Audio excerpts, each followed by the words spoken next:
I'm having a lovely homemade vegan rice pudding. Oh, okay. Well, there you go. And on that note, on that hot note, Right. let's hit the intro. We're locked in a cage, it's the Slam Jam Show. We're dynamite, you better feel alive. We're better than you, and you know it. Yeah. If you don't like it, we got two words for you.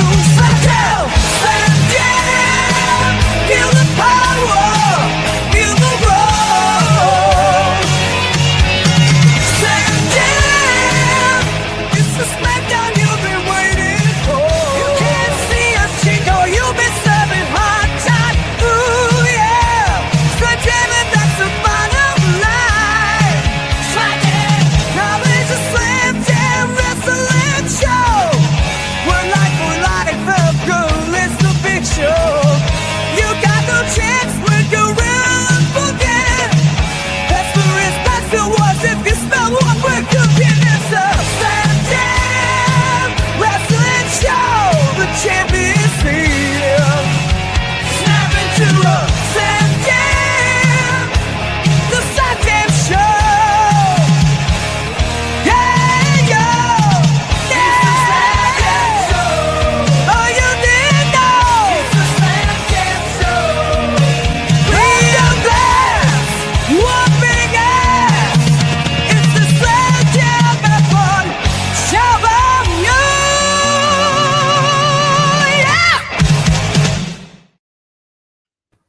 Yes, so hello and welcome to Slam Jam Championship Wrestling Show here on the Extreme Improv Extremes, as well as Slam Jam channels across all of the platforms. So wherever you're watching, click a follow, click a like, click a subscribe. Don't click your shoulder because it will give you arthritis later in life. But on the show tonight, we're going to be discussing, well, this weekend. It is a big head-to-head. I think the first ever pay-per-view weekend where two wrestling pay-per-views from AEW and WWE are on the same day, but AEW did back away, so they're not quite head-to-head. But there may be some overlap, I'm not sure. Probably will be some overlap. AEW shows usually run long. But we're going to find out what we think is going to happen at WrestlePalooza and All Out. But first of all, let's say hello to Dave. Say hello to the people. Hello, people. How are you doing? I was wondering whether or not things were going to get so heated on this show that we end up quote tweeting each other and eventually challenging the others to a hair versus mask match, despite the fact that we wear masks. Yeah. All right. Is that a reference to Elidio, right? Okay. All right. Okay. Ian, say hello to the people. Hello to the people, and no hair versus mask here. Okay, nice. Now I do have a mask somewhere about, but I can't reach it right now. Well, if I can find my son El Hijo del Dave, I'll try and get his mask involved. Okay, good. Right, so yes, it's all going down this weekend. We've got WrestlePalooza and we have All Out. Now I've got the cards for both. Now, as is traditional, the WWE card is, there's 5 matches scheduled. If you go onto the lineup for All Out, there is 13 matches scheduled, although 3 of those are scheduled for the pre-show. So, yeah, it's going to be a lot of wrestling coming up this weekend. What's on any of your minds, guys? I mean, apart from the good wrestling cards that are coming up for this weekend, I think as you got from my thing, my attention has been mostly on Andrade and his release from WWE, and seemingly trying to instigate some kind of feud with MJF online involving Mexico and all those other bits and pieces that seems to be very unusual. And the circumstances around his release seem a bit unusual too. There's more things creeping out about it, isn't there? So what is creeping out? Because I saw that Andrade was no longer with WWE or something, and I didn't care. So I don't think I've really read up on this very much. Well, he went AWOL, didn't he, down in South America? And WWE were trying to... Apparently the plan was for him and Rey Fenix to fight the Wyatts at Clash, which of course ended up being the Street Profits. But Andrade just stopped showing up and wouldn't answer his phone. I've read other things about him being sort of suddenly turning up to an event and then basically being asked to leave. There may have been a wellness thing in there as well. Wow. That's also doing the rounds, but it's all hearsay. You're right, Dave. Don't choke on us here. It's- You're so choked up over the loss of Andrade El Idolo. Well, he's made a rod for his own back, really, hasn't he? Because he left AEW in not the best circumstance. Wasn't there something about him basically trying to fight someone to get himself fired? Oh, was he? So didn't he try to have a brawl with? Was it Sammy Guevara? That's it. Yeah. Okay. And so now he's left. He's left that company under a bit of a cloud. Come back to a WWE and done the sum total of nothing, and now has left WWE under even a bigger cloud. So maybe his tweeting at MJF is just a desperate attempt for something, because he's now going to be. He'll be fine. He's got so many options. He can go to Ring of. Oh wait. Well, he can go to Triple. Oh no, wait. Well, there is TN. Oh no, wait. Well, there's kind of not CMLL. It is CMLL or bust, isn't it? Yeah. Yeah, and there's obviously problems there because I don't know what exactly the political landscape is, but a lot of the time CMLL will not touch certain talent if they are majorly affiliated with AAA, which Andre I think was. And so, because remember when they were doing when AAA, before they got bought up by WWE, they were doing quite a fair bit of business with AEW back in the time, because when Kenny Omega was the mega champion, wasn't he? For a little bit, and so I think his sort of leniency towards any Mexican company might have a few cross wires as well. I guess there's New Japan. He has been there before under a mask, so he may do that. Although, of course, there's always MLW. Do you know, like, I saw a thing a couple of weeks ago about MLW where it's like, you know, they're going to try to have a weekly show again. I was like, when did they stop having a weekly show? You know, but it's a shame. Like, there was this time just before AEW started, there was the return of the NWA, and it was like MLW's a thing, and Ring of Honor was suddenly trying to do Madison Square Garden, and the landscape has completely changed. And TNA was nothing. You know, and now all of a sudden TNA is fighting for second position, and and all these others have kind of been absorbed or vanished. TNA has become the proxy soldier in the AEW WWE war. Yeah, definitely. Hi, Dev, by the way. Hello. Talking Andrade. That's another thing that's actually on the cusp as well, because they did the NXT Homecoming show the other night, and one of the big things that's come out of that is they're doing a TNA title versus NXT title match next week between Trick Williams and Obafemi, and obviously it's been planned to do so, but just about every TNA talent were tweeting out. It was very busy, wasn't it? This is what's going on, and we're sick of them ruling us.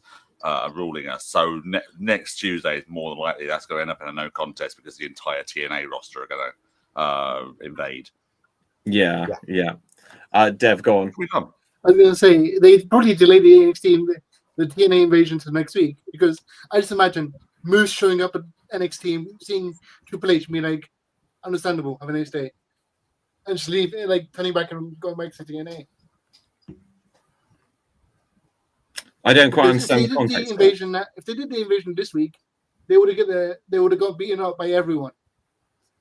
So Oh, because they had all of the.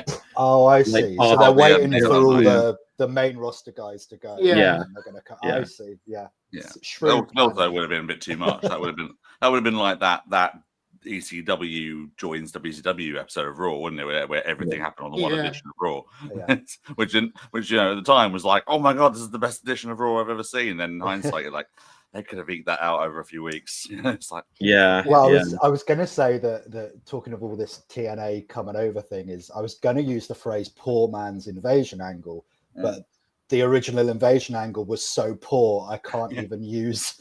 I can't use that phrase. You know, maybe it'll be the best invasion. Let's wait till it happens before we decide which one the poor man's version was. The best invasion that happened was an accident because of the flight issues. And NXT had to invade SmackDown. That's right. Yeah. Okay, so guys, let's talk. Well, we can talk about what's happened because obviously, yeah, they brought them all back for. I saw this one clip, and apparently there was like a tech issue, but where like Bobby Roode walks backstage.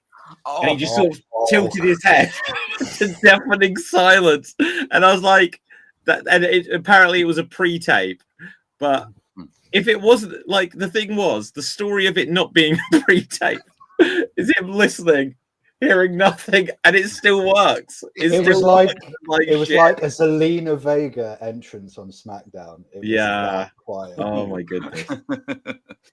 Yeah, but and then Joe Hendry coming in also to no reaction almost. You just hear a little bit of a but apart from that, it's just Joe just staring creepily into the camera. I love that segment for the wrong reason, because you had the two TNA guys have a conversation, and Charlie Dempsey in the background being like, "Why are you guys here? What's going on?"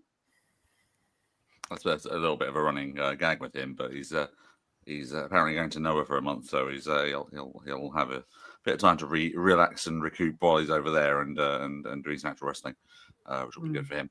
But yeah, it was. I saw this thing. I don't know if it comes up on your guys' Facebook pages, but because I ostensibly am interested on social media in wrestling, cat videos and aviation videos. So that's basically what comes up. Wait, what was the third one? Aviation. Aviation. Yeah. Is it in that order? So I guess so. I'd imagine so. Okay. But that seems to be what comes up on my feed a lot. But there was these random Facebook like news pages, these wrestling news pages that come up on my thing. And one I saw today was the NXT that bewildered fans' thoughts. I had a list of like 5 things that were confusing about this whole thing, and saying, "Oh, Charlotte and Alexa were just there for no reason. Why were they there?" And someone in the comments went, "They had an advertised tag team title match." Right. and things like also going, "Oh, why did what's his name suddenly? Why is Finn Balor suddenly a good guy and attacking this bad guy? And this other guy, a good guy is attacking the bad guy from behind." It's like, if you actually watch the show, you will actually understand. And also, it's Full Sail. Finn was going to get a big pop, so they might as well just gone with it. So yeah, it was a bit of a bizarro land episode in that respect, but it just highlighted to me how crap wrestling news pages are on Facebook. These random ones that come up you're not even following. Oh yeah, so on Facebook, my experience, because I get shown the thing that annoys me with Facebook is anyone I'm actually connected to, I might see 1 out of 30 it's posts. like 5%, isn't it? Yeah, it's like I'm just becoming disconnected from everyone, because I'll see like, and it feels like they're fake pages where it'll be like a wrestling thing, where it'll be like some deep story, and I'll be like, "Oh, what's this? I didn't know this." And it'll just, when I fact checked a few of these, it's like, this is completely fabricated. So it's really bizarre with wrestling on Facebook in particular. And the comment sections of those pages are becoming as toxic and tribalistic as anything I've seen on X. Like, it's just that comment section made me realize how I can monetize the internet so well by starting a like faction war between WWE and AEW, because the like Facebook and Instagram and stuff pay for interactions. All you have to do is start a fight in the comment section, and they'll be going for the rest of eternity. They're collecting money. Okay, let me give you this example, because I found this with scrolling within like 12 seconds. And this is from a page. I'll give them a plug, because why not? 2000s Wrestling, and it says, "Nah, man, I've lost respect for Jake the Snake Roberts today." And you're like, "Oh, what's Jake up to?" "I used to respect Jake a lot. He was like a father figure to my neighbors." Who wrote this? "But after seeing his latest statements about John Cena and WWE, man, I am so disappointed. Never expected this from someone like Jake, especially for John Cena in this era. Is this because of Jake's past with AEW or what?" It doesn't tell you at all what he supposedly said. It's clickbait, right?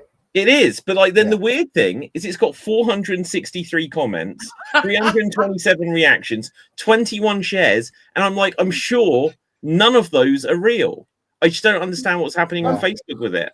I'll give it 50% real, because people like to argue on Facebook. Like, they're literally favorite pastime is arguing on Facebook. So the comments might be real. I have to say as well, David, I misheard you. You said shares. I heard chairs and thought it was some wrestling themed social media interaction I wasn't familiar with. It's like chair shot, chair shot. Chair shot. We should make It's that like thing. AEW clip with all the chairs. You don't do shares, we do chairs.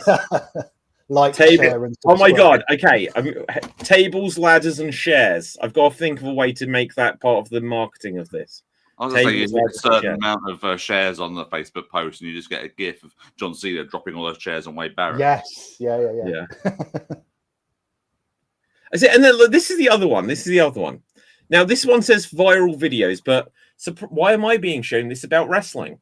And it says most gimmick changes, the masters of reinvention. Oh, no. I wish I could show this. It's Jericho, isn't it? Hang on. No, but you can't take this seriously because I'm going to tell you what it shows from right to left on the top row.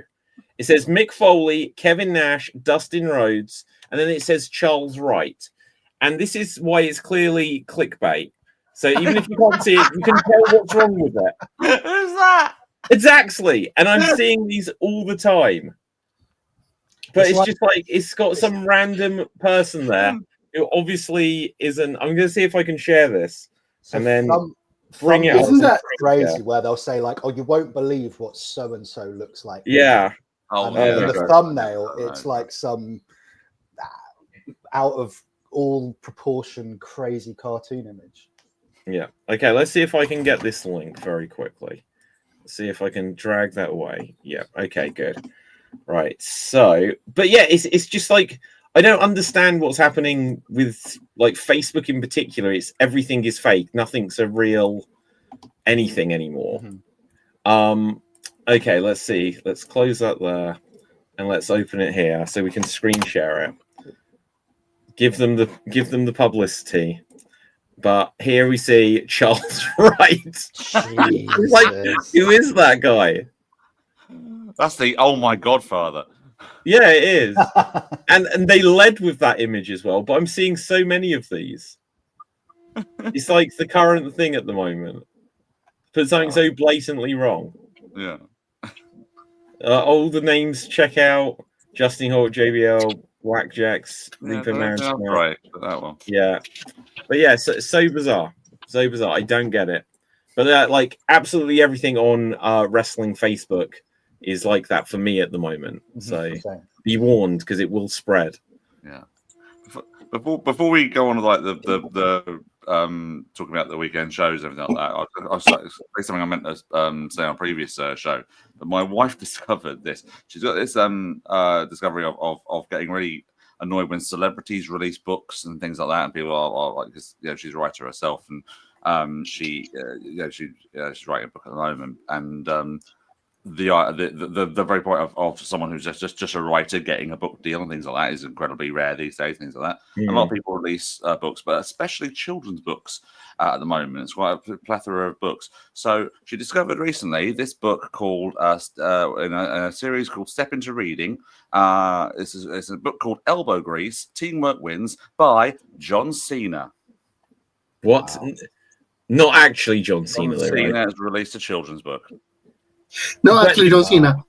Or is that John Cena, which is what the John Cena? John Cena and Brock Lesnar. John Cena. No, it says in the description, a fun and fast-paced leveled reader from multi-talented mega celebrity John Cena. Wow. And what's the book called? It's called Elbow Grease. Wow. And so he's got a thing that says all about rhyming and rhythmic text paired with picture clues. He wrote a bunch. He wrote like loads. Well, it's just Disney's card. Yeah. Oh shit! I just added it to the basket. I didn't mean to do that. Buy it. Okay. No. But yeah, no. It was just at the end of the thing said, "I've lost it now." Don't worry. So, did you see Raw with John Cena saying about that? He's still the what's the term that he calls himself, the last champion, and he justified it. The last Raw champion.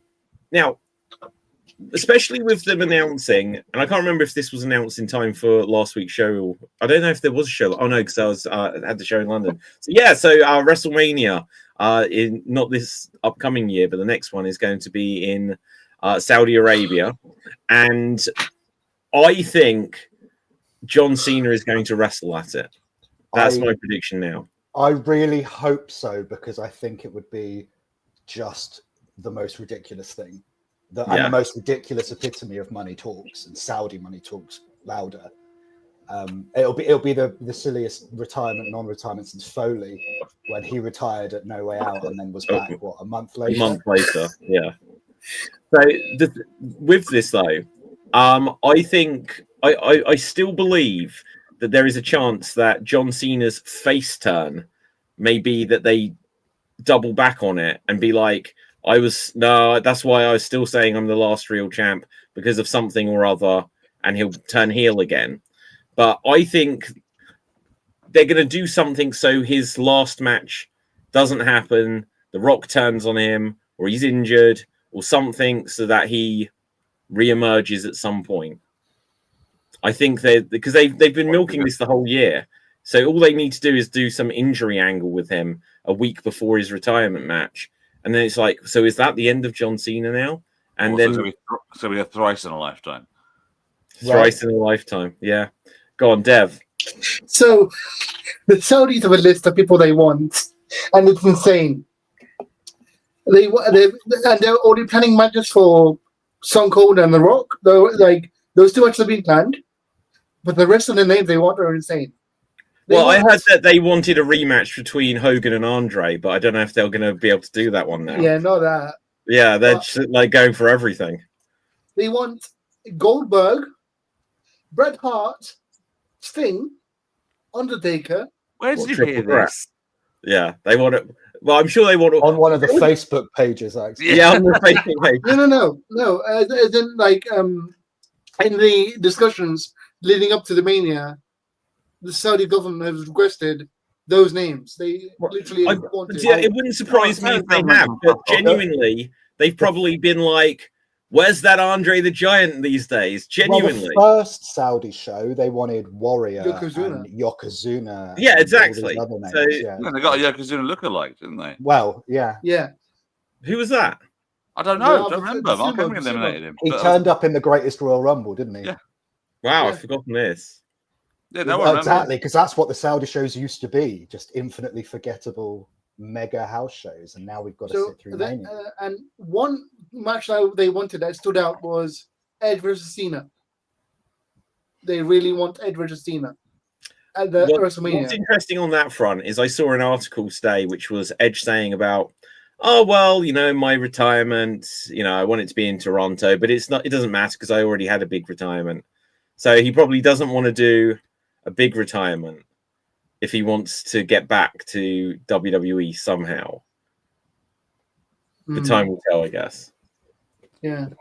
It would be nice if some of these names would just get the offer and say, no, stick up your Yes. And then, yeah, absolutely. Yeah, well, not be so tormented. Cena has enough money. Taker has enough money. You don't need to be just utterly just dumping on their own legacies and things like that. And Taker's dumped on his own legacy well enough on his own. So let's not let another appearance in the ring do it. And Shawn Michaels, who was in that Saudi. Oh, did you? I think you're about to say the same thing. Go on.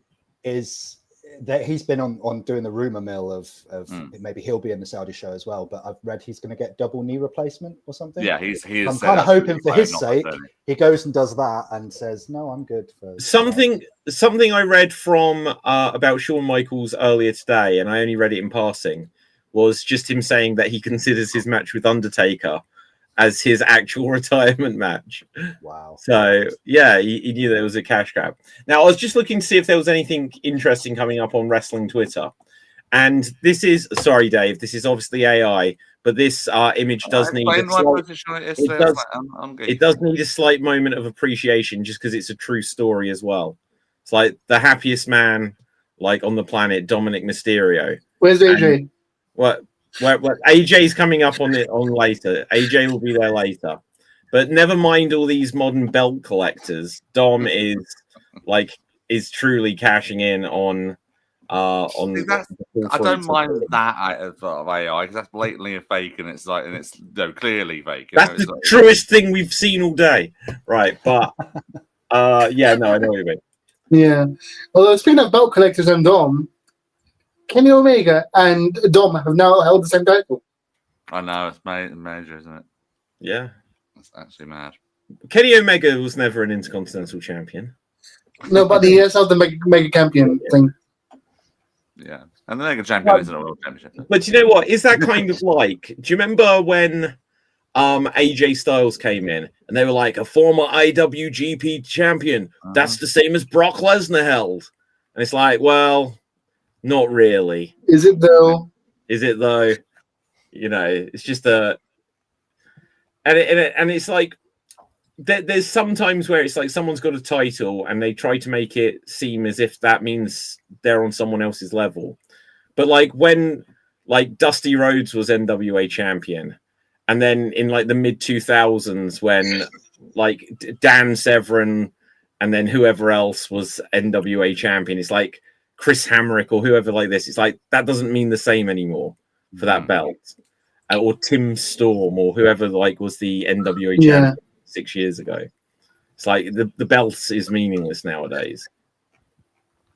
Well, I guess it's an example of legacy diminishing. I wonder if the legacy of WrestleMania will start to diminish because they're getting so much money for this one. Are we just going to see WrestleMania in Saudi every year now? And there goes the legacy of 40 years of history. And then goes the idea of them. Go on, Dave. Sorry. No, I was just going to say. So they're doing Royal Rumble there this upcoming year. WrestleMania the next. I think they'll be like, to maintain the business, like so that people don't like fall out of love with it, sort of thing. The next year will be like next year you get Survivor Series. The next year you get SummerSlam or something like this, and then they'll give them another WrestleMania, and they'll just be like, well, SummerSlam this year is WrestleMania because this is where we're bringing back Goldberg again. This kind of thing. God, Dev. I think they got like Saudi are going to get a big show every year, but they won't get the same big show every year. Yeah, so they will get WrestleMania like every year. Yeah, it'll be Rumble and SummerSlam. Then WrestlePalooza 1 year. Well, I think that Nick Khan has proven himself to be so laser focused on the money that if this WrestleMania performs as well as others or comparably to others, then he'll check. Like the Saudi deal is giving them, like including all like the 10-year deal that they signed, is giving them more money than they've earned for every single WrestleMania ever. Yeah, that's including ticket sales, that's including merch, including rights fees and venues and everything. Like $1.5 billion they're making over the 10 years. Do you know what? I imagine that in a sense it's going to be a bought show then, so that WWE don't make more money on tickets or anything else after that. It's just we paid for this. Yeah. What was that, Dave? There's no gate for it. There's not going to be a gate for it. Yeah, it's free. No, but $250 million, outstrips any gate they would make anyway. So I'll be clear. I do not want this to happen. I think it might. We were so close to having it in the UK. So close. And once they stripped it from New Orleans because they didn't pay enough money, and they sold it to the highest bidder in Vegas. That's now the precedent they've set for every year. It's not about rotating it culturally within the States or around the world. It's Nick Khan's bottom line, isn't it? Like, we should have known it wasn't going to happen when they came over to London for that meeting, and they gave the world's smallest championship belt to the mayor of London just to stand there. It's like they're not fully invested in bringing it to Wembley or something. See, my problem is that the AEW now had the perfect opportunity right now to WrestleMania weekend hold the biggest American show in history in New Orleans and invite all the indie New Orleans companies with all the smaller companies. Yep. Have had like an original. What was that WCW event they had with like every small company doing one show, like before When was it? WrestleMania, like years ago, back in the 80s. The first collaboration show, like loads of small territories. I don't know. Oh, So- I think I know what you mean, but I can't remember what it's called. They called it the precursor to WrestleMania. I can't remember what it was. So, is this going to be like a Clash of the Champions? No, just have like an AEW like main show with showing people from like every I don't smaller know. You company. said the WCW show. I was trying to think of the name of that. No. It was before. It was like all the territories had a match on the show. I don't know. It was like a showcase of all the smaller companies. AEW shouldn't do that. Like AEW, that would just be sending a massive message that they need to. Because the thing of which people have been saying about WrestleMania not being in America is that all of the indie events that would hover around it, they could happen around an AEW show anyway. Because AEW for years there'd be a big AEW show and they'd do Starcast, and they could have like the conventions, and they could have a Ring of Honor show, and they could have, you know, GCW and get all of these other things around them. And you could get one or two people to cross over like they've been doing Forbidden Door stuff anyway. But rather than say, oh, this is what I guess the original All In was with Ring of Honor and Indies and New Japan and all that coming together, AEW have got this opportunity to put on a massive show to be like, we're for the people, you know, in America, and people and everyone that would fly over from England and Europe and whatever anyway for these massive shows that happen in America. And that's their opportunity, which I'm 100% in favor of AEW. Because if they announced it, it's like, hey, WWE are doing this. We think it's kind of mean-spirited and for the wrong reasons. They should announce it now, you know, and then see what WWE do. Because how could they be like, oh, they're counter-programming us? Well, we will do a WrestleMania in America as well. It's just like they can't really. They tried to play that card already, didn't they? By saying, "Oh, we'll have a WrestleMania in Saudi, but we'll do one over here as well." Oh, really? I don't think they've announced that though. That was the rumor. Right, but I mean, they could still announce that. So maybe Tony Khan is like, oh, if they hold back a load of people, they could still put. But you can't do a stadium show if you're going to have Roman and stuff in Saudi Arabia, and Code is there and Punk is there. It's just like who is still here to actually call it a WrestleMania. What it would end up being is, do you remember when there was that Raw anniversary show and they had it in like a proper arena, and then they went to the first location where they had Raw, and it's just like they didn't bring anyone over. There was like no matches. People just sat there and watched the screen for the most part. That's what would happen. Go on, Dev. I just looked it up. I meant the original NWA Starcade. Oh, yes. In 1983. Yeah. So Starcade, but see, that was a super show.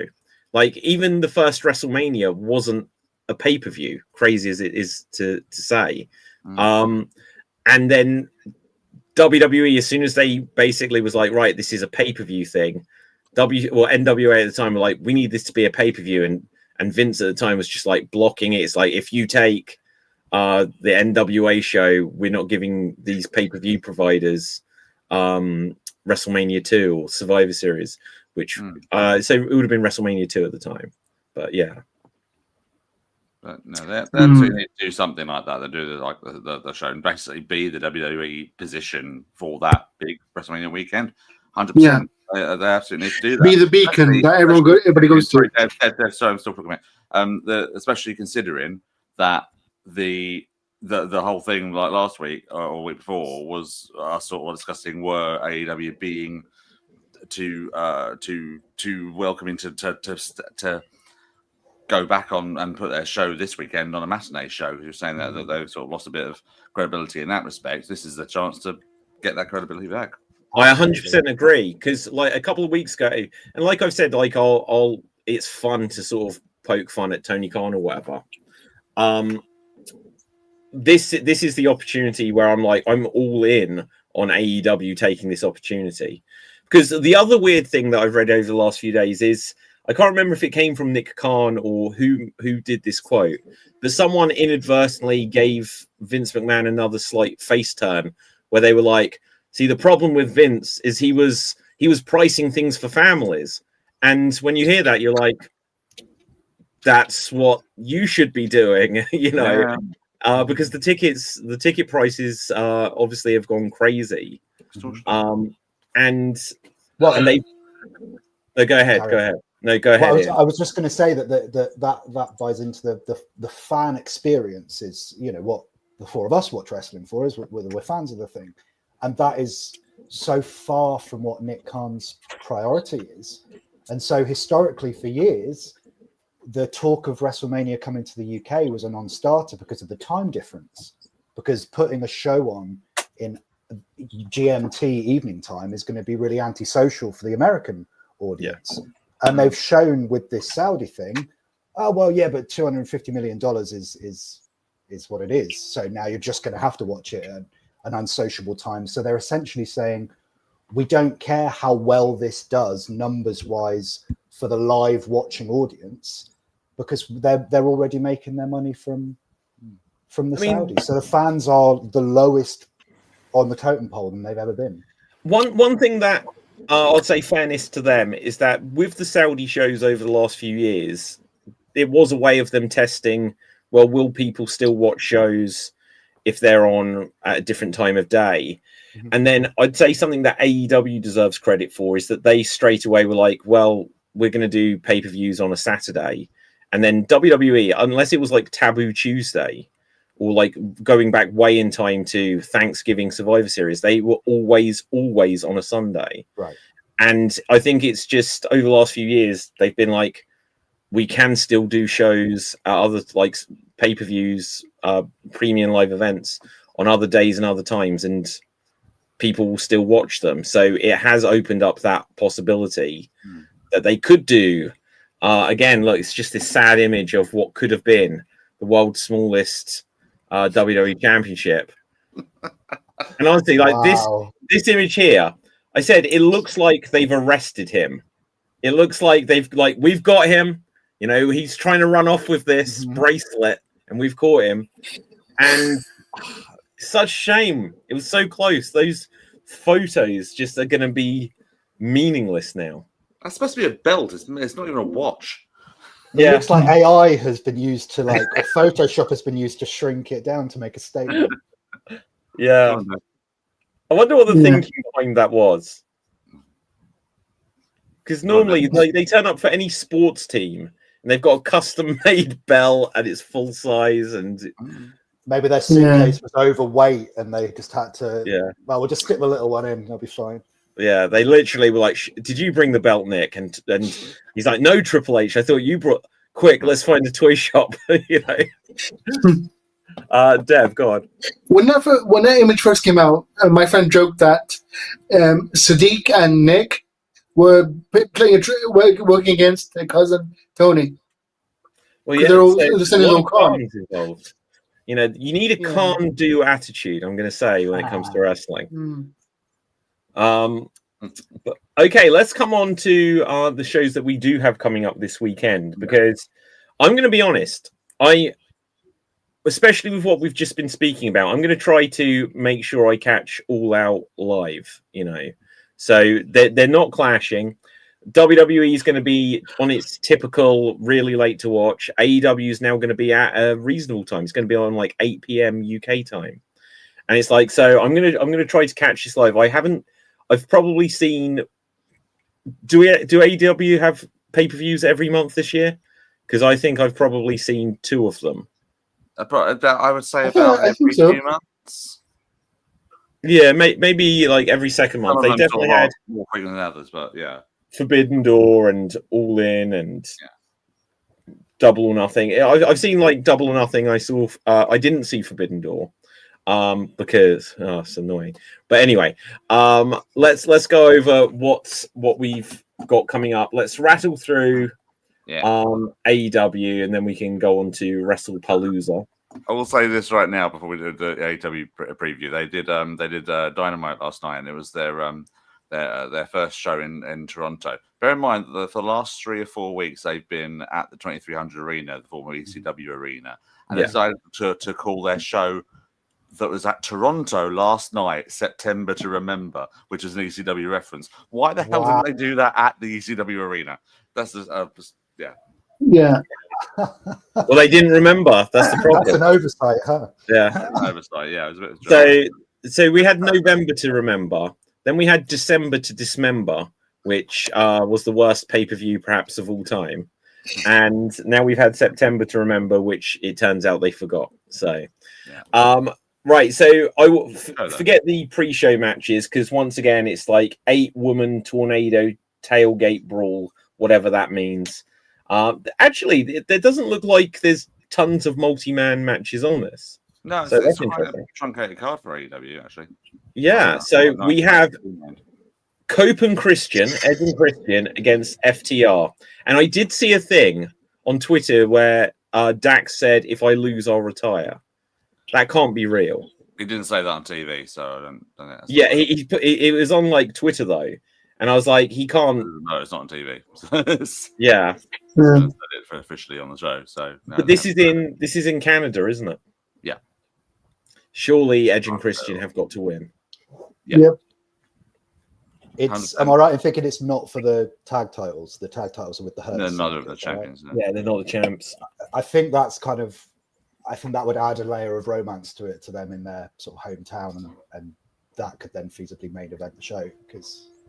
Yeah, I think that's a really good point. And the poster for it, interestingly, is that match.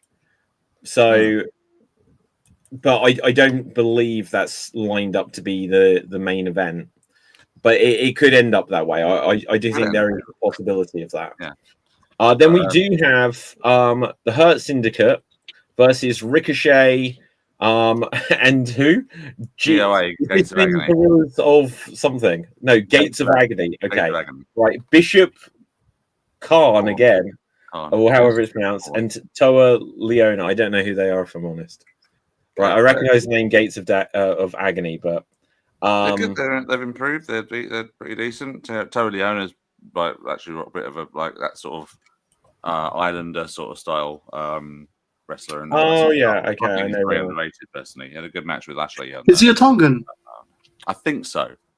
And Bishop Korn is I don't know what descendancy he's of, but they're an underrated team. They've been getting better, and this sort of team they're doing with Ricochet has been pretty entertaining, but that's because Ricochet is very entertaining, quite frankly.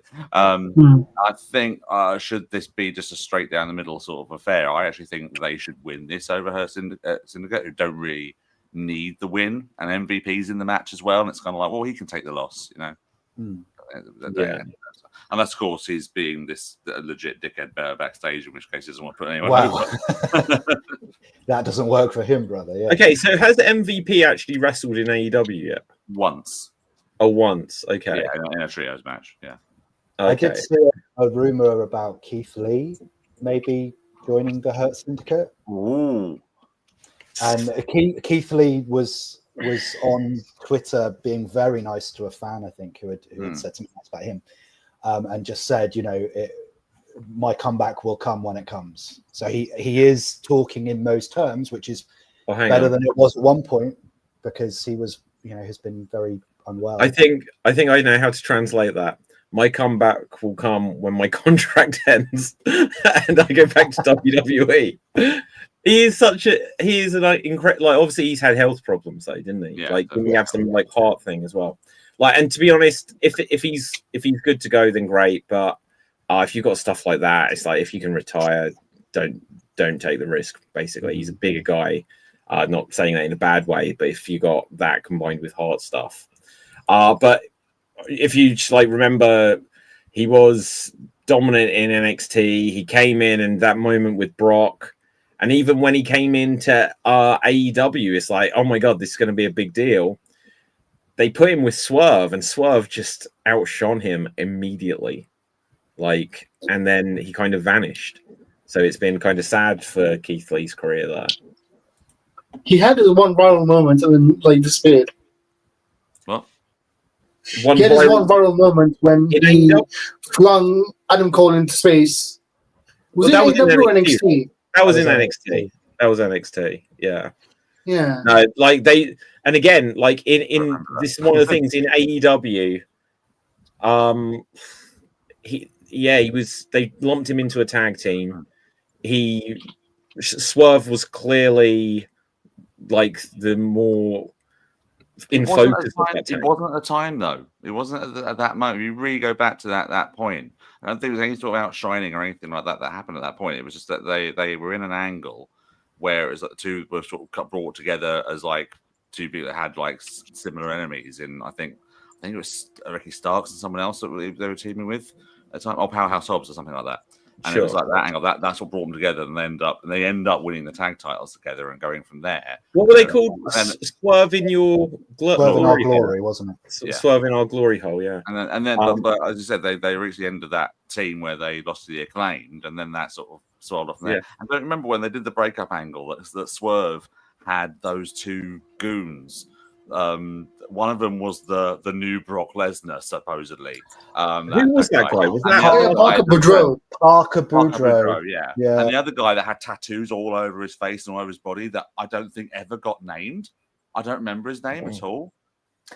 But that was the thing, and Swerve had to really get out of that to then get over and then start getting really popular. But this is what I mean. So the style of when you put a team together like that, where you've got very different styles and stuff, Swerve was the exciting one, and so he would get the hot tags and stuff. Like, or he'd get beaten up, and then like Keith Lee would come in and do stuff, but then all of the flash and stuff was Swerve, and then afterwards, Lee was just floating nowhere. Right, but, So anyway, let's see what else we've got for All Out. So we've got Mercedes and Riho. So Riho's being fed to Mercedes. Okay. I think pretty much the story here. What did you say, Dave? Sorry, I didn't hear you. I don't really care about this one. It's Riho. Oh. I just don't disrespect either of them. They're both good, but it's a rudimentary defense. This one, I think, isn't it? Is this Riho's first match back in quite a long time? Is that right? Yeah. She's not been around, but I don't know. Right. But, Riho dips in and out. Every story of Riho's since like 2021 has been Riho's returned. Then she'll have a match, and then we won't see her. And it's like AEW Women's Champion. Remember that? Yeah. Returns, loses the title match, leaves. Yeah. Okay, then we've got Darby and Moxley coffin match. I can't. This match, I bet it's going to be crazy. Go on. I can't really see how this one's going to go because in one side you want sort of Moxley to sort of get his comeuppance, but they've sort of regenerated the Death Rider story by bringing Daniel Garcia into it, and so he's probably going to get involved and help Moxley win. Which is a bit of a shame because it's like, oh, do we really need the Death Riders around more? So there's it's difficult to sort of if it wasn't for the fact that they've just done that with Garcia, I would be saying that Darby should be winning this. Yeah, I mean, but an interesting thing with Darby is like, are they ever gonna like elevate if he doesn't get the win like here? But even if he does get the win, he's had some big wins in AEW, and it's like, is he going to be a world champion? Like, what's the plan? Are they gonna like? We'll get onto the world title picture in a second, but where does Darby fit into this? Because there was such a build up after a long, Hangman waited 2+ years, or maybe even 2.5, 3 years to get the title back. And it's just like, well, it can't end anytime soon. So Darby just has to have these high profile upper mid card feuds, and that's that really.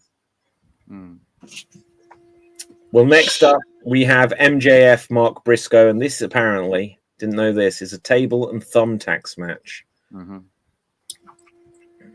Come on, Dev. I will say this: I think MJF will win because they're trying to build something with him and Hammerstone from MLW, because they Alex Hammerstone from MLW Yeah. Him and MJF used to be a tag team called the Right. Dynasty. Or Is something. Hammerstone? Yeah, What's yeah. They the were. problem with- He's not in AEW. No, but they cut a there was a recent promo. I don't know which show it was on, where MJF was like, "You're Major League. I'm All Elite. Together it will be a dynasty." Like it was a very recent promo. On AEW. It was either on AEW or MLW, where Well, MJF That said sounds like that. it's going to be MLW. Though. I don't think it's been on AEW. They let MJF go back to MLW. He's done like a little thing. I was continuing the feud with Mystico. I think he was on there and tacked him there. Wow. And Okay. little shot there. But Okay. Well, I don't see Hammerstone getting involved, but I really hope Briscoe wins this. I think he needs it. And it's just like it's a clean little feud ender. That one, that's that bit feud, and MJF could still go for the title because he's still got his contract shot, hasn't he? So he's still going to be in the main event, whatever happens. So give Briscoe a bit of a shine. who is the current Ring of Honor World Champion? Bandido. Oh, of course, yeah. Because I was going to say, you say about like Briscoe needs this, but I don't see that they're doing anything with Briscoe like ever again in the future. They gave him a Ring of Honor title, and obviously there's the tragedy that his brother passed, and I just don't think they're going to put him over MJF because MJF they're going to use that he's kind of still needs to be in the top picture in AEW's future at some point. And I don't still be in that top picture because he's got the contract thing that they got out of at Forbidden Door by him sort of through him kidnapping and threatening to set fire to Briscoe. Page agreed to like have it as a regular title defense rather than it being his contract signing. So they've got an out to let Briscoe get the win there. Yeah, contracts like that have an effect of making the person who holds it Teflon to any booking, so they can lose. Like Edge, before he cashed in the original Money in the Bank, he lost and lost because he was. Thankfully, it's not a Money in the Bank style cash in now. No, that's right. Yeah, but Tony Khan does the thing where the contract holder has to declare it at least a week before. And is that like, are you on board with that, Dave? Yeah. Okay, so next up we've got Timeless Tony Storm, Fatal 4-Way for the Women's World Championship. Jamie Hayter, Statlander, and Thekla. Yeah, I think it's pronounced Thekla, but I knew I was saying it wrong. It's just one of these things where as I got guys on a thing that I did yesterday. This is completely unrelated. It wasn't Geek Battle or anything. It wasn't Extreme Improv. It was for someone else. Yeah. I meant to say mathematician, and I pronounced it as mathematiti. And I was like, oh shit. I was completely lost after this as well. So my pronunciation is not good. Sounds like a new NXT tag team. Well, it's because it's mathematician, and I just sort of like got lost like halfway through the word. I was like mathematician. I was like, oh god, I just said mathematiti. Right. But anyway, so I don't see Tony Storm losing this here. Like No. Other than Mercedes in the women's division, I don't really see anyone quite at that level that would actually take the title, where it wouldn't just be when she's going to lose this back to Tony Storm, or when are they going to give Mercedes the world title? I haven't said that though in this match. I think the one that's got the most chance to do it is Thekla, because she's. I don't know, but if you've been watching the show just in the last few months since she debuted, her presence on TV has been very impressive. She's got a real charisma about her, and she's done it like simply from being in ring and she hasn't really done any promos. Literally, like yesterday on Dynamite was the first time I'd heard her speak. Just a very simple call out of Storm, because Tony's been saying this thing. I want to find the woman who's going to murder me. I want to find the one who's going to take me out entirely. And Declan was simply getting on the mic saying, "Tony, your search is over. It's me," or whatever she said. Very simple, very effective. She's got the little group, the Triangle of Madness, which is a terrible name for the group, but it's an effective group that's in there. They're really over. They've got a great presence. Wait, they've got a group called the Triangle of Madness. Yeah. Didn't AEW used to have the Death Triangle? Yeah, it's Yeah. he's obsessed with triangles. They need a third triangle to complete this Scariest triangle. shape. Yeah. But if Tekla won this, I wouldn't be surprised, and I might actually almost verge to say I think they probably should pull the trigger on her now, because she has got that presence, and she is like somewhat over with the crowd. And Tony doesn't have to take the fall in this one because it's a 4-way. Right. Yeah, true. That is a fair point. Dev, did you have something on this? Yeah, I think Thekla's got everything, and I agree with what David said about Thekla's character work. It's weird because even without doing a promo, every single one of her movements in the ring, have character. Yeah. Like Orton's power slam is Orton's power slam. Everything she does is her version of the move. It's different. Like every move she does, it's things we've seen before, but done in a way only she can do it. Yeah. And that's Right, why I think that she's gonna win the title. Yeah. Okay. So next up we have Adam Page, Kyle Fletcher, world title. Now I don't know what the listing here. If I just bring it up here a second, I don't know why this is in the middle. Do they just really not have the faith in Fletcher to be in the main event? Is that because we were saying earlier about will it be Edge and Christian? But what is this meant to indicate? Don't know. It's Ricky, isn't it? I don't know why it's done that.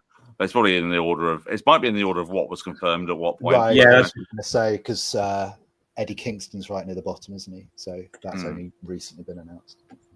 Yeah. Okay. Fair play. So yeah, predictions for this: Hangman's winning surely. Hangman's winning. I've really enjoyed the build up to this one. They've done the sort of. It's something they haven't mentioned it, but that this is something that I think could have been noted as something that they could do as a tradition for All Out. Because last year, do you remember that Bryan Danielson won obviously at Wembley and then went on to defend against Jungle Boy or Jack Perry, sorry. And that's one he was TNT champion at the time. That was his reasoning for sort of calling Danielson out and saying, "I'm TNT champion. I should be the number one contender." And this is the same situation. It's Kyle Fletcher, who's a TNT champion, putting himself forward for the title match. And that's something I think they probably could do something with as an annual tradition from this point on. And the fact that they've done this as an alternate decision for this match, because the original booking was going to be Wardlow versus Hangman. Oh gosh! Apparently, and he got injured in on his comeback. Tore his bicep or something. So he's come in, made one appearance or two appearances, and gone again. But they've done a really good job in building Fletcher for this, because he did the angle where he took out Omega. He did the same move to Hangman on Dynamite last night. So they've sort of done this whole sort of thing of building him up, and they're also building this stipulation that no one's going to interfere on either side.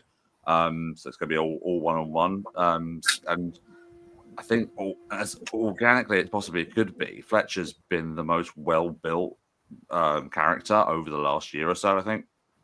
So remember last year at Wembley, he was in a random 12-man tag match or something in the Wembley pre-show. Just over a year later, he's challenging for the title.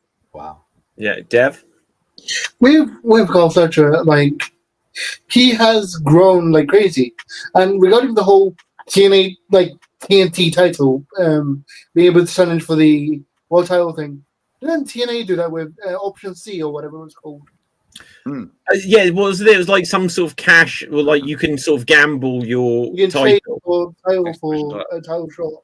Yeah, I don't know. Like the weird thing with AEW's titles is that isn't the AEW Unified Continental whatever? Doesn't that feel like it's like a higher ranked mid card title than the TNT one? Because it was obvious, because TNT and World were the only singles men's titles that existed. Then they added another two. Then they unified them, and Okada's the champion.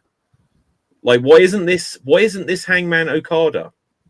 That's a much bigger main event for All Out if they'd worked to it. They could build that one for Double or Nothing. They could do. I mean, and they've got that as an option many months away. Go on, Dev.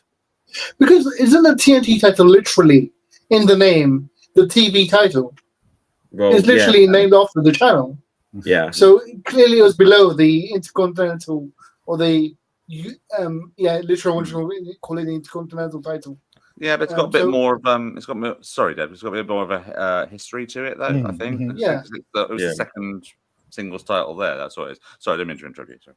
But No. yeah, it's kind of like in TNA though, where the X Division title, it's not about weight limits, it's about no limits, and there was no reason because clearly that was the most interesting title in TNA. But then they suddenly brought in the global championship, and it's like this seems a joke, and yet it now seemingly outranks the title that's been there forever.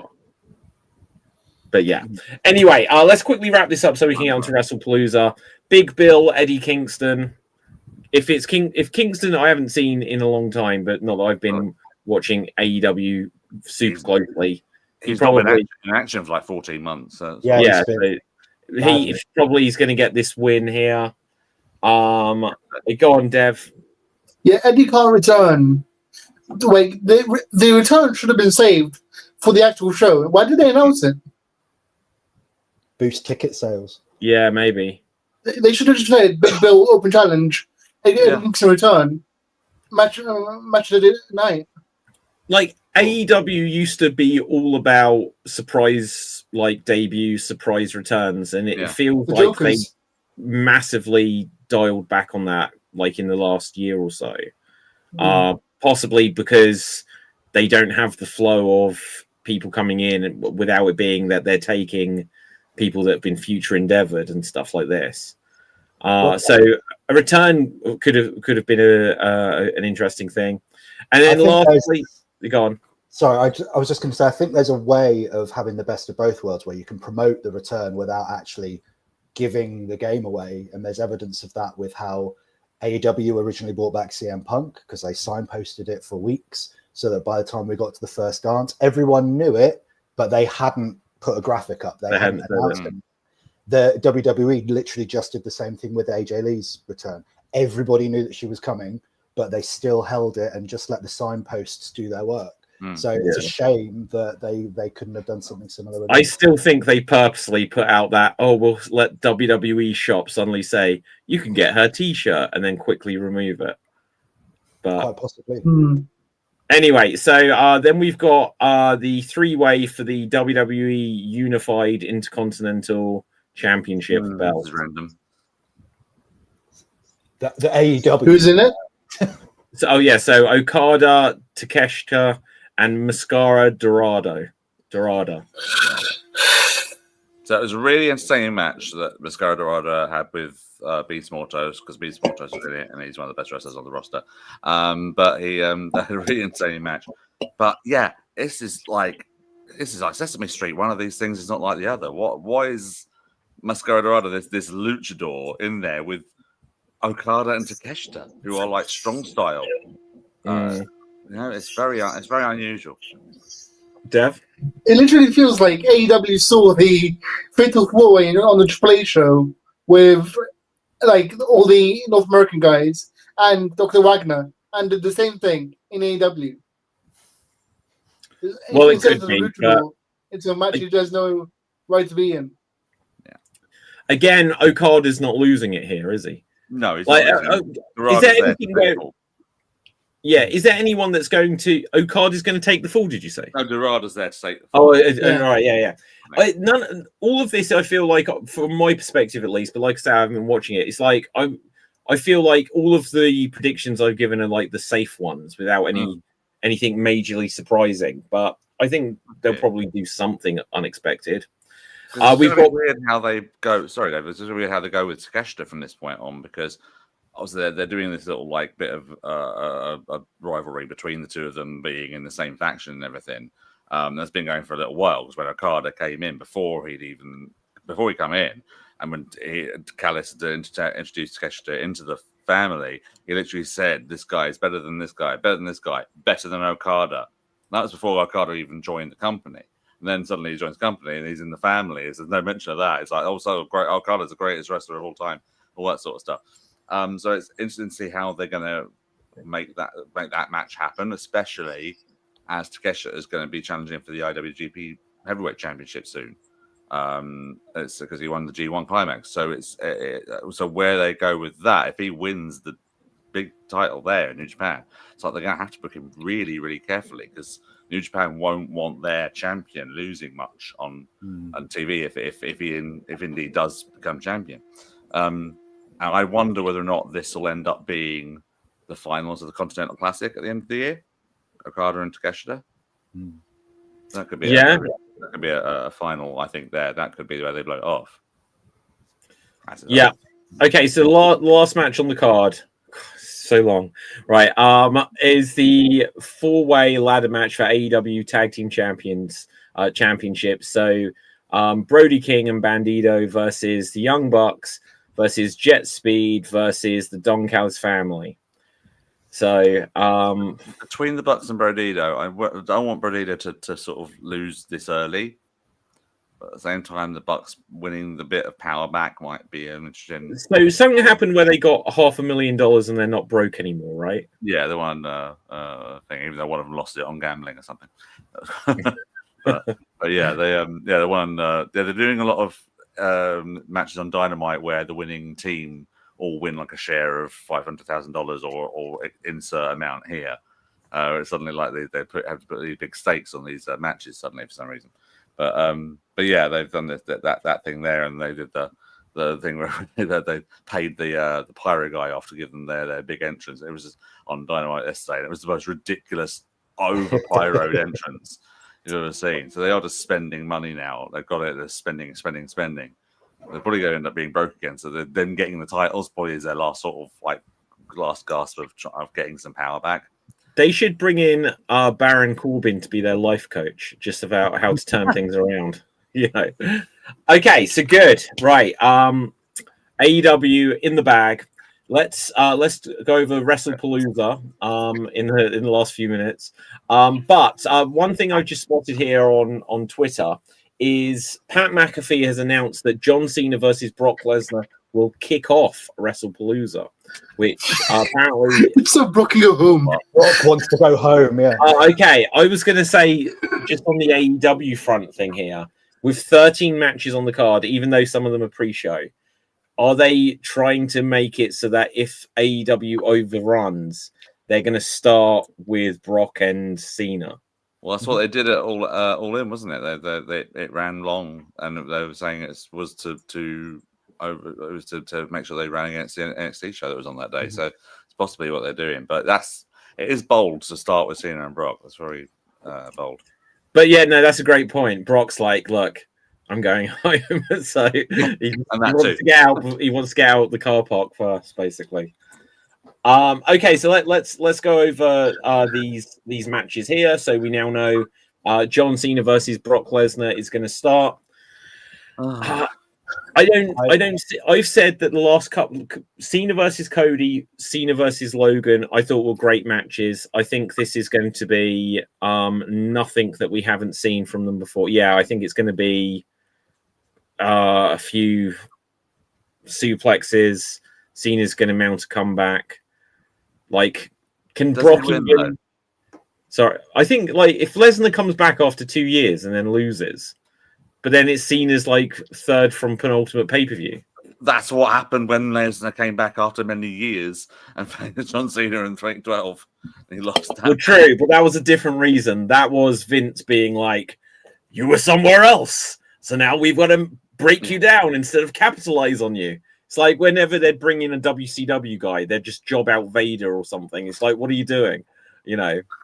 Dev. See, with this match, and because like every Cena match has been different, like from not what we expected. Like the Logan Paul match was a finisher spam of his history and stuff. I want this match to be like an MMA match where Lesnar comes in like an MMA guy. Him. Yeah, and Cena's like literally trying to fight him. Yeah, by wrestling. So it's like wrestling versus MMA. See, when they did that those years ago, wasn't that like to be honest, it wasn't. I didn't like the match just because it was so uncompetitive. But it was. You have to give it to them on the originality of it. Just like John Cena had like 4 moves that he managed to mount a comeback, and then he was just suplexed 17 times or something. Yeah. So it's like you say, David. Where can they go that they haven't been already? As we've just said 3 different times that they've done the Extreme Rules match. Cena wins. They had that one where Brock squashed him. They've done a few others here and there. I can't remember many of the other one. What if they go back to like their first match they did in like 2000-ish? Who remembers that? OVW or something? Probably OVW or the pay-per-view one. No, like his first title defense after Mania, wasn't it? When he beat Angle and Cena, but it's okay. I was going to say, as long as Brock hits a shooting star, we'll be okay. Okay, Cena will hit a shooting star. That's what yeah. Okay, do we think that Cena is in his last few matches? Is he going to suddenly pull out like a moonsault or a swanton or something that's just? Yes, I think he is. I think there's going to be something where we've never seen John Cena do this high flying. Like we'll see it. We'll see him do like a blockbuster or a leg drop off the top. I've never seen him do spears, so it's gonna be that natural. And go on, Ian. I was just going to say it's all been sprinklings of his previous feuds, isn't it? Previous opponents, with Michael Cole spectacularly miscalling them as like a Roman Reigns spear, which was clearly an Edge spear, and he did an angle slam, and he was like, "Oh, a backdrop," and so, like I think Cena will win. I hope he will win. I don't think I'm going to watch the match. I just don't want to watch Lesnar. Sure. And to be honest, I'm quite happy with the last time I watched Lesnar being that absolute dog shit on SmackDown with R-Truth. Did you watch the promo with him and R-Truth? Yeah. That was the worst promo I've seen for a long, long time. And that can be my send-off to Brock Lesnar. Goodbye. Well, there is a reason why Brock Lesnar needed Paul Heyman. It's just like, and it's like ever splitting him from him. And okay, so I was going to say, this is where they should. I've been saying it for the last year. They need to bring out Kurt Angle. They should have done it already, but they can do this on the night where Kurt Angle has some role or involvement because he's relevant to Lesnar, he's relevant to Cena, and they could do something interesting. But I think Brock is going to win. That's my prediction here, because even just in terms of future investment, it's like if Cena's on the way out, it's like, well, Brock's going to be. But what future Brock's going to be in Riyadh. So you're telling me because Cena's going out, he has to put over the young upstart Brock Lesnar? Yeah. No. Well, they gave Brock Lesnar the win over Undertaker. Like, they could have given it to anyone to make that person. Was years ago when he was a regular. He's only just come back. Brock has never been a regular. What future plans do you have with Lesnar involved? What can he possibly do now? He already did the whole thing where he won the Royal Rumble, which was like the worst Rumble ending for years ago, when he was like, "Oh, we'll do the double title thing with Roman," and then he's another one. He's done it. There's no reason to bring him back. He's done everything he could possibly. He is smelling that Riyadh money. Like, Brock is going to be there until at least. Put him in Riyadh then, because I won't be watching that show anyway. So fucking kill 2 birds with 1 stone. Okay. Now, let's move on from here. So if that's the opening match, I think the main event will probably be AJ. So we'll come to that last. So next up, we've got Cody and Drew, and Cody's going to win. We'll see. I bet it'll be a good match, though. I think Cody will win, but it wouldn't surprise me if they pulled the trigger on Drew, because if the rumors are to be believed that they want WrestlePalooza, which is still a shit name, but if they want WrestlePalooza to be like a WrestleMania equivalent scale event, they're going to need a big moment. So it wouldn't surprise me if Drew won. I think Cody will win. Yeah, go on, Dev. Cody wins with a flash kick. Well, okay, Dev, you've got ahead of me here. This is what I was going to say. So Cody obviously is filming Street Fighter. He's playing the character Guile. I was going to actually go with the direction of Cody's going to have a new move called a Sonic Boom. I don't know how it's going to work, but he's going to have something. I know you said this on Geek last night, but is this a potential reason that Cody might lose because he is filming this movie at the moment and he might not be around for a few weeks or months? Huh.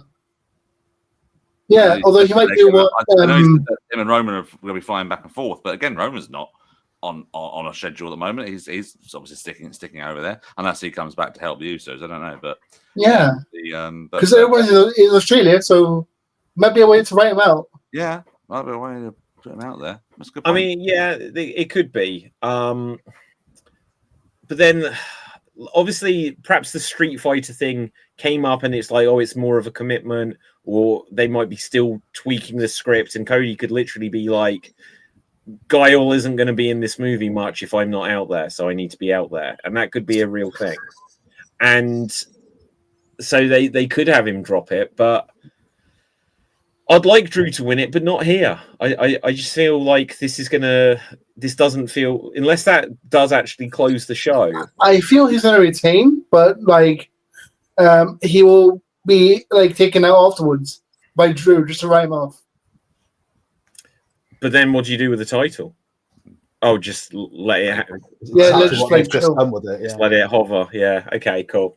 Okay. Let's come on. Usos versus the Vision. Bron, basically. Can we talk about the sponsorship for this match before we talk about anything else? Have you seen the sponsorship for this match? So it's going to be the world's first EMF friendly wrestling match. Yeah. So they're going to have stickers on the turnbuckles that are going to protect them from 5G and the evil that 5G might corrupt them. What is this? Totally what is this serious. Company? I can't remember the name. They're a company of that it. shows like this anti. They sell stickers. Stickers. And it's conspiracy theory about 5G is going to like corrupt your soul, and buy these stickers and it will protect you. So someone put that in the group chat today, and I thought it was a joke. That's why I said I didn't even read it. Yeah, I thought I said about the flat earthers thing, and I mentioned AJ Styles. Yeah, I saw that. But the that's mad. Yeah, EMF as well. Isn't it mad? That sounds like a discount like furniture store. EMF. What's going on there? Yeah, maybe there'll be a submission move where one of them holds a phone up to the other with 5G, and they're like, "No, it's the 5G rays." Yeah. Wait, so what? The reason Bron Breaker's even more crazy. Yeah. So is it saying that the 5G is going to cook your brain, sort of thing? Basically, yes. Yeah. It's a lot of. So does that mean that cell phones just don't work in the ring? I don't know the logistics of what they're going to do. No, they're placebo. They're placebo. They give you these little patches that tell you they protect you from those things when they don't. Or maybe Paul Heyman could come to the ring with his big old cell phone he used to have in the 80s. Yes. That'll like go against it because that's not 5G. Like, I can do this absolutely fine. Or just go full on trigger happy TV. You remember the massive phone? Hello! Yes. No, I'm watching Usos. No, it's rubbish. Isn't there like a problem in this where they're like, we're protecting the wrestlers, and everyone in the audience is just like, but we're not protected. We're dying of this. Wow, I had no idea. That's where they find that they've put silver foil hats under everyone's chairs to put on during the match to make sure they're okay. Do you know, remember like with Al Snow, they'd give all of like the foam heads to everyone. Heads, yeah. They should absolutely give everyone like silver hats to have a flat earth like sponsored match where everyone's just sat there with the silver hats with the cone on it.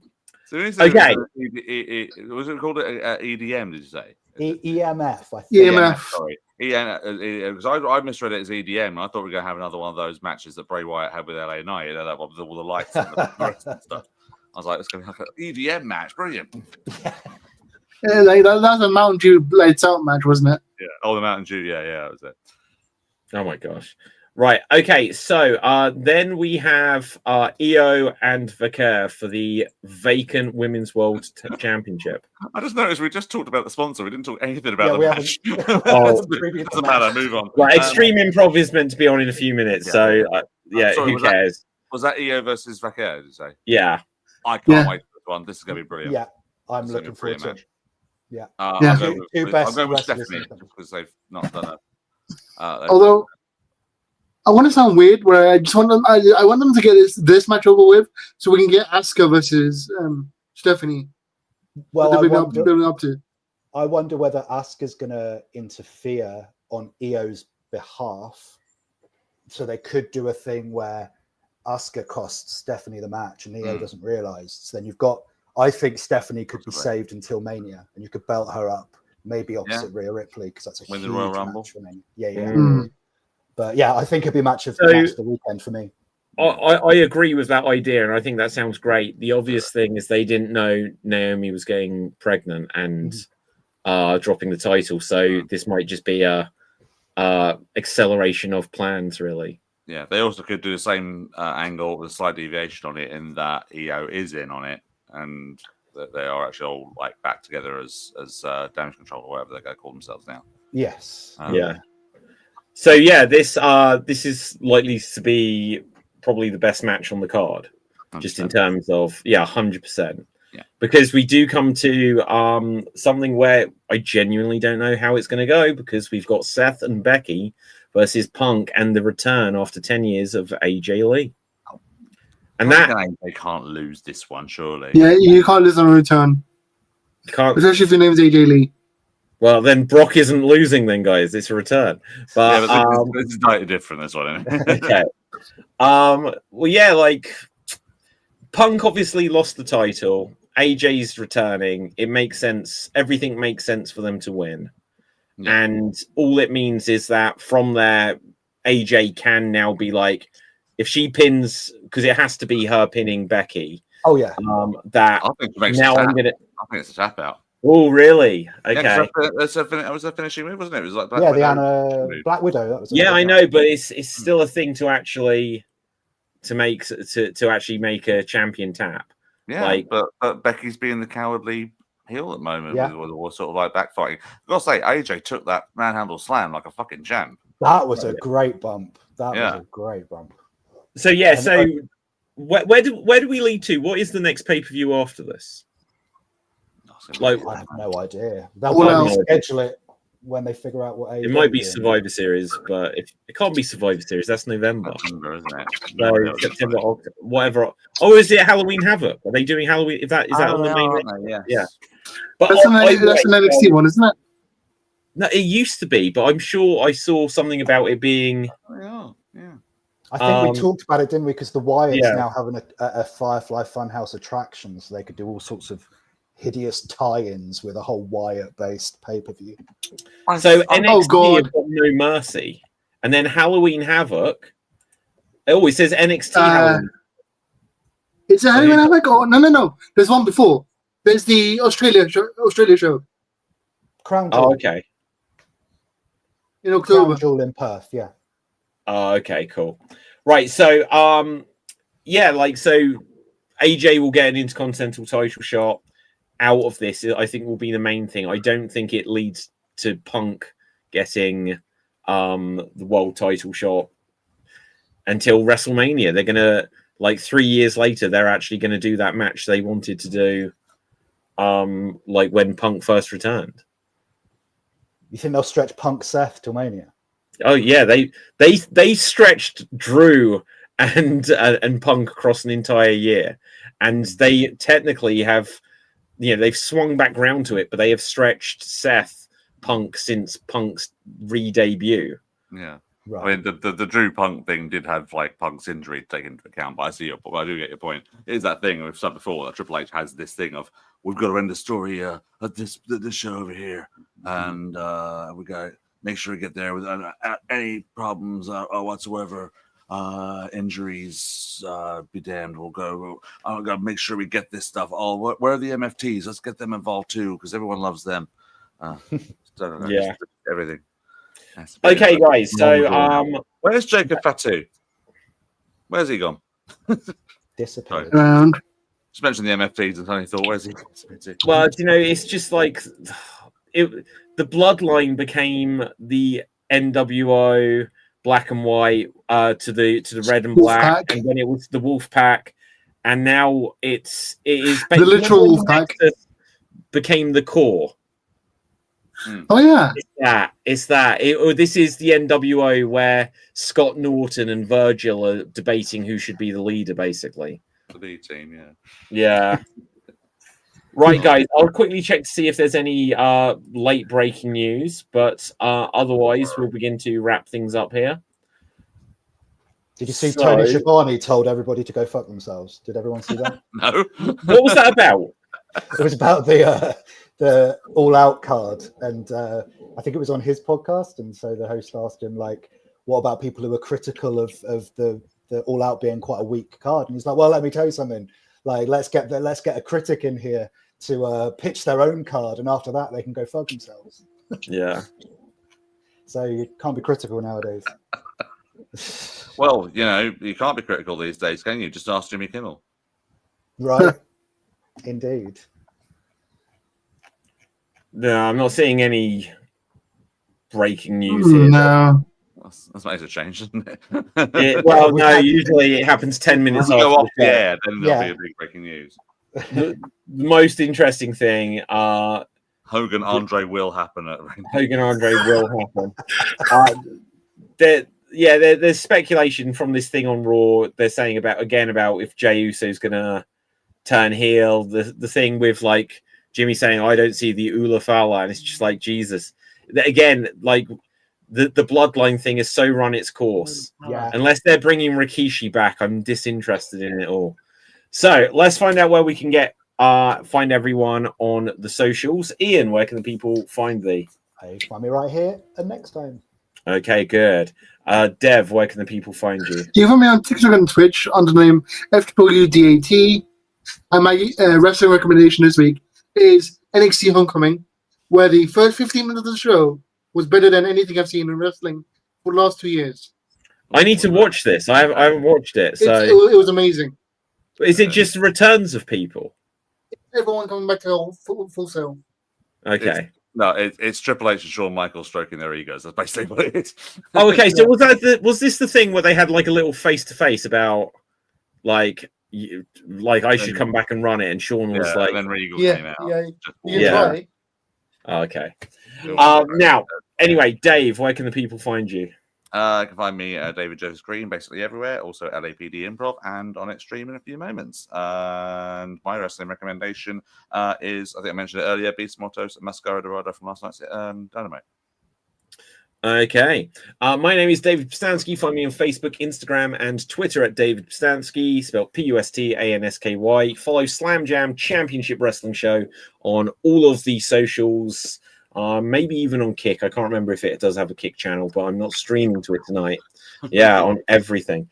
But my wrestling recommendation is, I don't know, like read Drew McIntyre's autobiography. I read it a few months ago, and that was interesting. Now, so with this, until next time, stay safe, always stay extreme. You Slam Jam Bronies, and till next time, we're off the air. That's a shoot.